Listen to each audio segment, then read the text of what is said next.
মা না বউ হিসেবে কেমন? দারুণ। এতটা পজ দিয়ে পজ নিয়ে বড় পজ না না। পজের কি কারণ?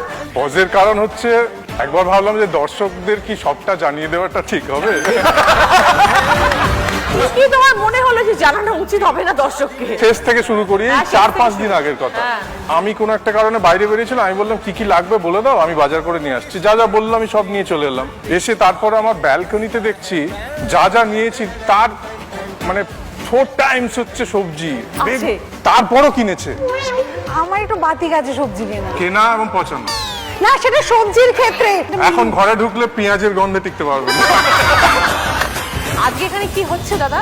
পুরো ধ্যাসটামো পুরো ধ্যাসটামো হচ্ছে। এটা শোনার জন্যই জিজ্ঞেস করলাম। ধ্যাসটামো করতেই এসছি, প্রচুর ধ্যাসটামো করবো আমরা সবাই মিলে। স্ত্রী আজকে কতটা ধাসনামা করতে দেবে সেটা হচ্ছে প্রশ্ন। না না, দীর্ঘদিন 30 বছর হয়ে গেছে তো, প্রায় ভাই বোন হয়ে গেছে, এখন করতে দেবে। এখন আর অত পাবন্দি নেই। এখন তো ভ্যাসটামি চলে।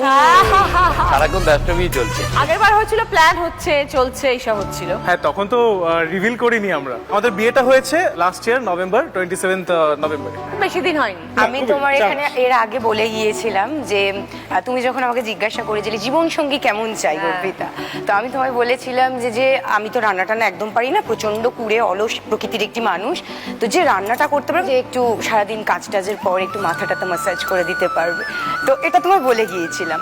ওমা বলে যাওয়ার পরে লক্ষ্মী কাকিমা শুরু হলো, ফাইনালি পেয়ে গেলাম মানুষটাকে। মানে এই গুণগুলো সব আছে। হ্যাঁ, মানে রান্না করে খাওয়ায়, মাথা টিপে দেয়। হ্যাঁ, Very হ্যাঁ, আমি good. এন্টারটেইনমেন্টের জন্য, সার্ভিসের জন্য আমি অলওয়েজ আছি। হ্যাঁ, কিন্তু বাকি কাজগুলো দিদি খুব খারাপ। যখন গৃহপ্রবেশে ওদের বাড়িতে আমি প্রথম যাই, তখন দেখলাম টিপটপ করে ঘরটা সব সুন্দর করে সাজানো গোছানো রয়েছে। তারপরে এক সপ্তাহ পরে যখন গেলাম, নর্মাল থাকার উপর, নর্মাল টাইমে আর occasion কি, হ্যাঁ, লিভিং রুম থেকে শুরু করে সুন্দর রয়েছে, জাস্ট একটা ঘর খুললাম যেটাতে উনি থাকেন আর কি, নিচ থেকে শুরু হয়েছে জামা, প্যান্ট, চিরুনি, তারপর এটা সেটা, তারপর ড্রায়ার থেকে শুরু করে সব ছড়িয়ে। আমি বললাম যে একটা মানুষের বসার জন্য তো এইটুকু জায়গা থাকে, সেইটুকু পর্যন্ত জায়গা আরে নেই। আমার বন্ধুরা বাড়ি এসে এখন বলে যে বোঝা যাচ্ছে তোর বিয়ে হয়েছে। এই নিম ফুলের মধুর এত একটা পপুলার ক্যারেক্টার জ্যাঠামশাই, এই ধ্যাসটামো এটা শুরু হলো কিভাবে? আসলে আমি মূলত উত্তর কলকাতার ছেলে, আদিবাড়ি শিয়ালদায়, সেখান থেকে বড় হয়েছি। ওখানে কি আছে, পুরনো পাড়াতে বহু কাকা জ্যাঠাকে দেখেছি যারা এরকমই। তো এবার যখন নিমফুলের মধু শুরু হয়, তখন দেখলাম এটা মনদি বাড়ির গল্প। তো বনেদি বাড়ির গল্পের বাড়ির বড় ছেলে আমি, তো চরিত্রটাকে আমি এমন একটা তৈরি করবার কথা ভাবলাম যেটা একদম টিপিক্যাল উত্তর কলকাতার, এবং সেখান থেকেই ধ্যাসটামো শব্দটা আমার নেওয়া। রাস্তাঘাটের লোকজন দেখলে এখন কি বলে? ধ্যাসটা যেটু। খুব ভালো অভিজ্ঞতা, কিছুদিন আগে এক ভদ্রমহিলার সাথে রাস্তায় দেখা, তার সাথে একটি ছোট বাচ্চা, 10-11 বছরের একটি বাচ্চা।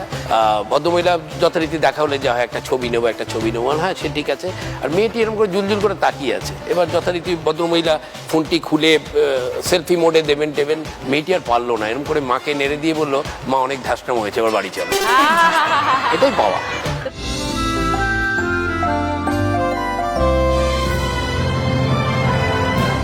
এখনই সাবস্ক্রাইব করুন জি5 অ্যাপ আর দেখুন আপনাদের পছন্দের শো যখন খুশি যেখানে খুশি সম্পূর্ণ বিনামূল্যে।